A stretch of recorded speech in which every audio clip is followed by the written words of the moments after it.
പരിശുദ്ധ ദീനുൽ ഇസ്ലാമിനെ കൊല ചെയ്തുകൊണ്ടിരിക്കുന്ന ദുർവാദങ്ങളും ന്യായങ്ങളുമായി വരുന്നത് എല്ലാം നാം കാണുന്നുണ്ട്. നമുക്കത് കണ്ടു നിൽക്കാൻ കഴിയുകയില്ല.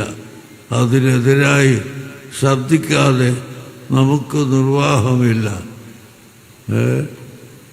ഇന്ന് തന്നെ നമ്മൾക്കെതിരായി പത്രത്തിൽ ധാരാളം വരുന്നു. എന്താ, ഈ മുസ്ലിയാക്കന്മാർ യാഥാസ്ഥികന്മാരാണ്, അവർക്ക് ലോകം തിരിയാത്തവരാണ് എന്നൊക്കെ പറഞ്ഞുകൊണ്ട് നമ്മളെ പരിഹസിച്ചുകൊണ്ടിരിക്കുന്നു.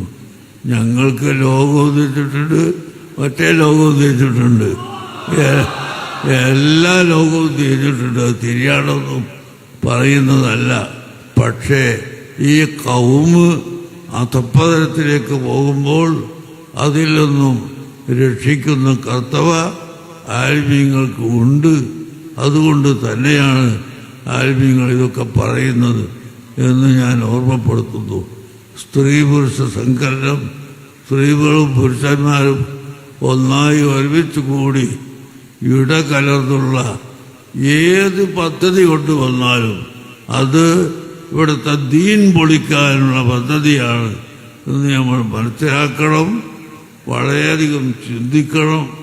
അതിന് എല്ലാവരും അത്തരം പ്രവർത്തനങ്ങൾക്ക് കൂട്ടുനിൽക്കരുത് എന്നുകൂടി നിങ്ങളോട് ഞാൻ ഓർമ്മപ്പെടുത്തി എൻ്റെ വാക്കുകൾ നിർത്തുന്നു.